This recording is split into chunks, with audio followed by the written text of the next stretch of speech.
Hi everyone, my name's Kim Chamberlin and we are starting Chamberlin Family Farms, and wanted to give you a little history about what's going on here.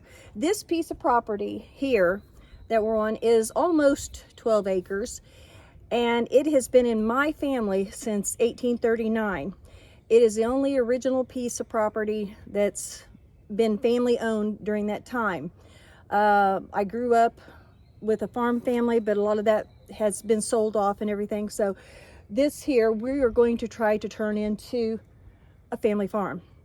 We're kind of starting from scratch here. When we got this piece of property from my father, it was all woods and briars. So we've done a lot of clearing over the years. We've lived here for probably about 25 years, and but we haven't really farmed it. We've had some buildings and our kids did a little bit of animals for like 4-H and things like that, but we haven't fully used this land for our farms, and that's what we're going to try to do. And we are keeping it within our family and trying to make a big success of this. So please join us as we go on our journey. Thank you.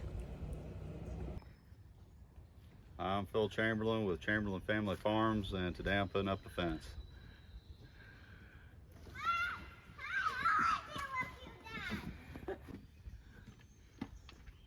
We're putting up cattle fence. These are T-posts. I'm doing this so it'll last longer because I'm cheap and I don't want to build again. Well, this is my wife Jennifer.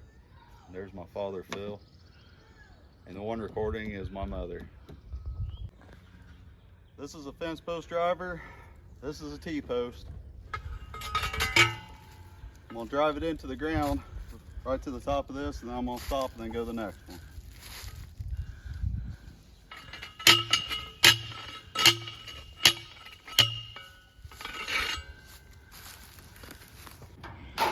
We're going to fix this little building up into like a little mini house so that as we're working around the farm, we can come there and relax and the kids have a place to go to.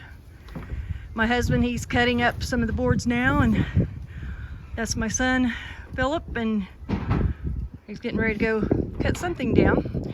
But it'll be nice to see the transformation of this shed.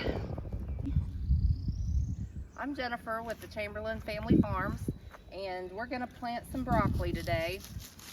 We laid this fabric down after we tilled the ground. This is the weed fabric we got from Amazon.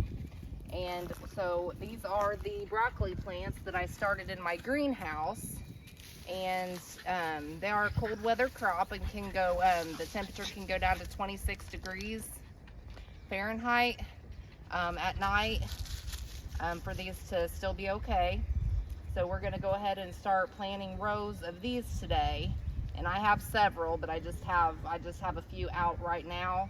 So we're going to go ahead and start putting those in the ground, and then decide we're going to end up putting, there's going to be corn down on the ends, and we're going to do rows of tomatoes and peppers and just a lot of different things. And then over here we have a fabric laid down where we're going to put possibly some watermelons and some pumpkins and maybe some different kind of melons. So we'll get started putting this in the ground. All right, so we're going to put these in the spacings of 18 inches apart. And so I'm just going to measure and mark. I've already put one line there, 18 inches from the ends. You want to go on the line of the fabric. This will give them plenty of room to grow.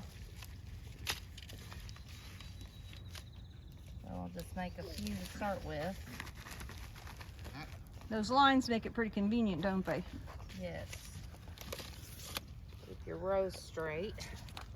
And then we have our lighter here, and we'll just burn through the fabric.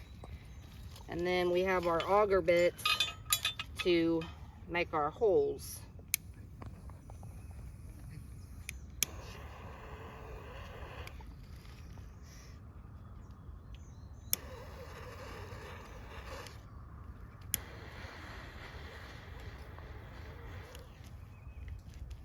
Okay.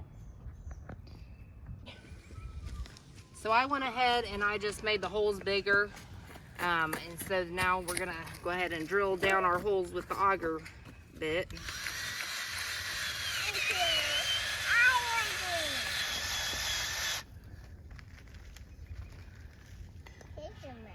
See how well that'll fit down in there. Gonna have to go a little bit deeper.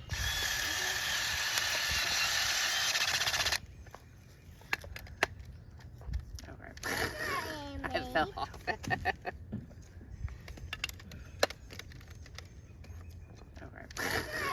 It fell off.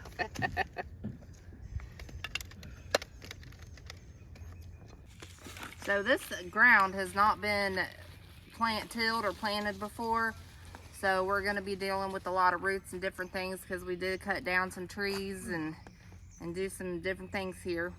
But so I have my hole. Hopefully that's going to be deep enough.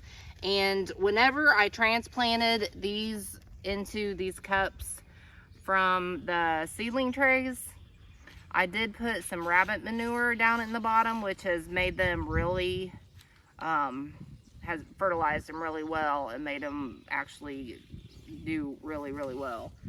So we'll go ahead and try to get them out of the cup.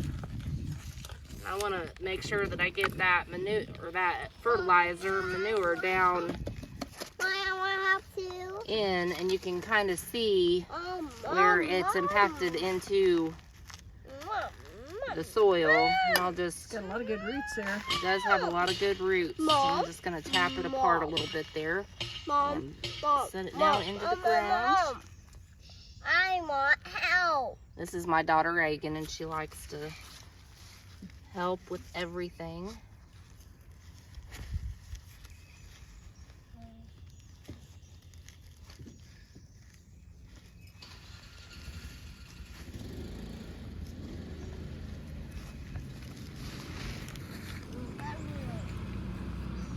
And I'll probably get some topsoil and go back through later and pack it down a lot better.